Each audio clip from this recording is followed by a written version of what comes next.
Welcome back, student. I am Santosh Misra, your account teacher, and we are doing the dissolution of partnership. So today we will solve the question number 45. Following is the balance sheet of Vineet and Yogesh as at 31st March 2015. Creditor 3,60,000. This is a question. Following is the balance sheet of Vineet and Yogesh as at 31st March 2015. Creditor 3,60,000. Yogesh loan, Mrs. Yogesh loan. This is not partner loan. This is partner's wife loan, 60,000. So partner's wife loan is treated as outsider liability. Yogesh loan 1 lakh, investment fluctuation fund 30,000, capital of both partner 2 lakh, 1 lakh, bank 80,000, stock 70,000, investment 1 lakh, debtor 2 lakh, provision 20,000. Provision will be shown in the credit side of the realization account, and debtor will be shown in the debit side of the realization account. Fixed asset is 3,80,000, profit and loss is 40,000. First of all, we will transfer all the assets and liability to their respective places. So come, let us transfer. So first of all, bank account 80,000, it will be shown in the debit balance debit side of the bank account, written as to balance BD 80,000. Stock, investment and debtor. Stock 70,000, investment 1 lakh, debtor 2 lakh. Debtor full value से यहाँ debit side में आएगा, provision जो होगा वो credit side में रहेगा. By provision for bad debts 20,000. Fixed asset 3,80,000, and profit and loss account. Profit and loss account is given in the asset side. It means this is the accumulated loss, and it will be distributed between the partners in their profit sharing ratio. Nothing is given in the question that the equal ratio, they share profit and loss in the equal ratio. So profit and loss will be distributed in equal ratio. 20,000, 20,000, 40,000. The loss is 40,000. So 40,000 will be distributed between V and Y, Vineet and Yogesh, 20,000, 20,000. And creditor on the liability side, creditor 3,60,000. By sundry liability, creditor 3,60,000. Mrs. Vineet loan 60,000. Loan investment fluctuation fund. Investment fluctuation fund dissolution में कहाँ transfer होता है? Realisation account में. तो realisation account में हम investment fluctuation fund को डाल देंगे 30,000. The sum of all liabilities 4,50,000. The sum of all asset is 7,50,000. तो इतना करने के बाद capital Vineet 2 lakh, Yogesh 1 lakh. It is also shown in the credit side of the capital account. This is the opening balance of capital account 2 lakh and 1 lakh. सारी चीजें balance sheet की transfer हो गई, या तो रियलाइजेशन में, या तो पार्टनर कैपिटल में, या तो बैंक में. योगेश का लोन अकाउंट था, ये योगेश बाय बैलेंस बीडी, ये लाइबिलिटी है. This is the liability, that's why it has credit balance. By balance BD 1 lakh.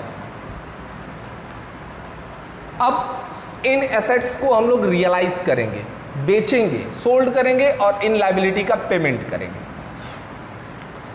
So the firm was valued on 31st, the firm was dissolved on 31st March 2015. The asset were realized and liability were paid as under. Vineet promised to pay off Mrs. Vineet loan. Vineet क्या करता है कि मैं अपने पत्नी का जो है लोन दे दूंगा, and took away stock at 20% discount. तो यदि a partner taken any asset, then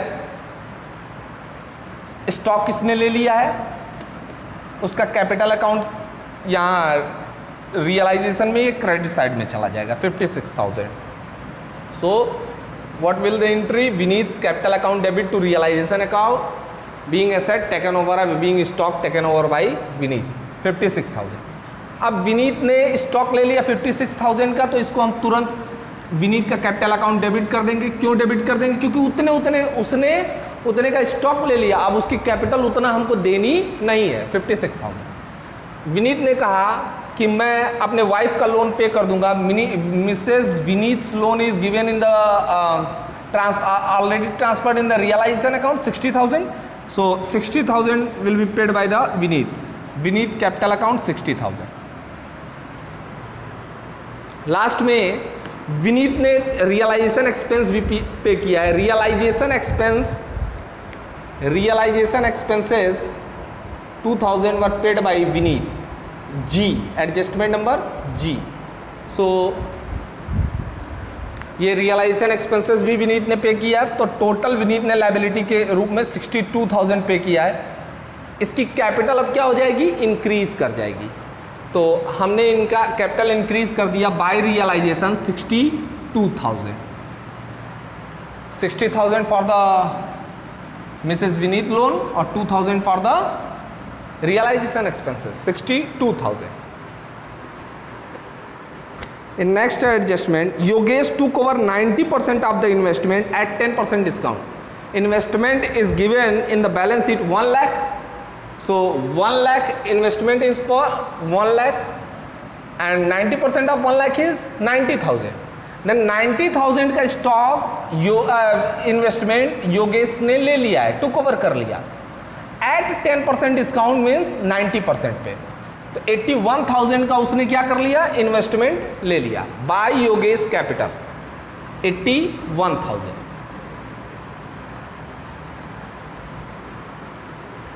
अब योगेश ने 81,000 का कोई एसेट लिया, तो इसकी पार्टनर कैपिटल क्या हो जाएगी, रिड्यूस हो जाएगी 81,000। यहां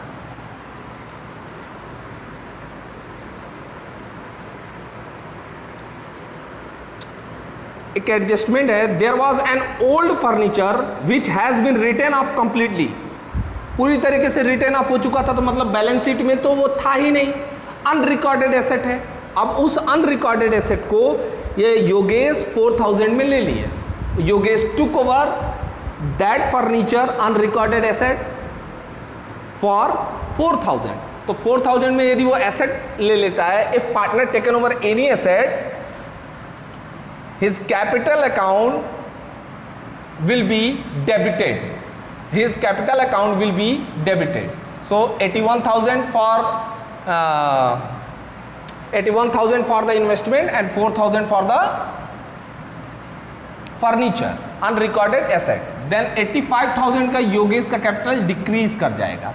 और वही चीजें हमने यहाँ पे भी दिखाया।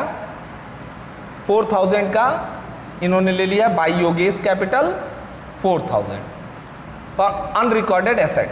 If assets are taken over by any partner, it is shown in the credit side of the realization and debit side of the partner's capital account. दोनों आइटम हो गए। Now, Sunil, a debtor of 50,000, had to pay the amount due 3 months after the date of dissolution. He was allowed a discount of 5% for making payment immediately. इसको 3 महीने बाद पैसा देना था, लेकिन ये तुरंत पैसा दे रहा है, इसलिए इसको 50,000 का डेटर है, इसको हमने 5% डिस्काउंट अलाउड कर दिया। जैसे ही हमने ये काम किया तो डेटर से हमारा कितना आया, 50,000 के डेटर से 5% उस पर डिस्काउंट देने के बाद 47,500 हमको रियलाइज हो गया। Then by bank debtor 47,500 and remaining debtor were collected in full. तो डेटर टोटल 2 लाख के थे और 50,000 में 47,500 हमको रिसीव हो गया, तो बाकी के बच्चे 1,50,000 के डेटर ये हमको पूरा रियलाइज हो गया कैश में। देन 1,97,500 टोटल डेटर से कलेक्शन हुआ। Creditor were paid at 3,50,000 in full settlement of their debt. Creditor 360 के थे, पेमेंट कितना करना है 3,50,000, ये पेमेंट कर दिया creditor to bank. Fixed asset realise 2,82,000 and remaining investment realise 7,500। तो रिमेनिंग इन्वेस्टमेंट 90,000 का इन्वेस्टमेंट उन्होंने 90% पे ले लिया था, बाकी बचा 10,000 का इन्वेस्टमेंट, वो 7,500 में रियलाइज हो गया और फिक्स्ड एसेट 2,82,000 में रियलाइज हो गई।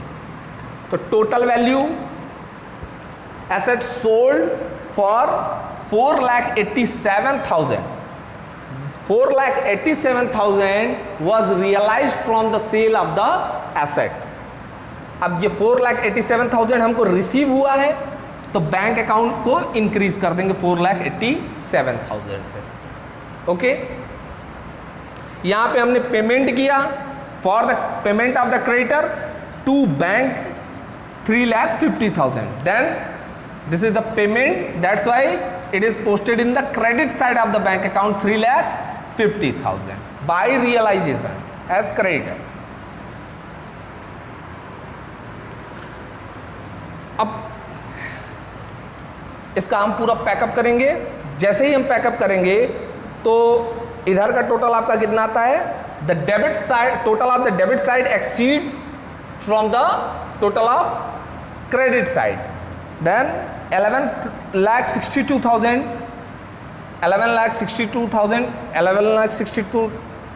is the total of debit side, and debit side total is more than the credit side, that's why loss on realization 64,000. Loss on realization will be distributed in the partners in their profit sharing ratio 32,000. This will posted in the credit side, this will posted in the debit side of the partners capital account realization loss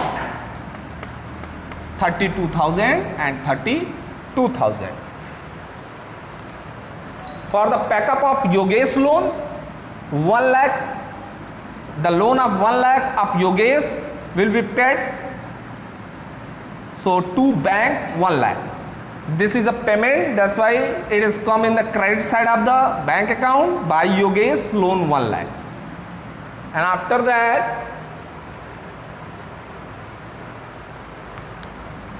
we will balance the wise Yogesh capital account. 1,37,000 is the total of debit side and 1 lakh is the total of the credit side. Then Yogesh will bring 37,000 in cash. Then to Yogesh capital 37,000. Now the total of Vineet capital is the credit side. The total of credit side is 2,62,000 and in debit side 20,000 plus 56,000 plus 32,000. Then 1,54,000 is the credit balance of Vineet's capital. So it is paid to the Vineet 1,54,000 and this will also come in the credit side of the bank account 1,54,000. Now the total of the debit side and credit side of bank balance is matched 6,04,000, 6,04,000. So thank you student, thank you so much. This is the full-fledged question, so please do it once again. Thank you.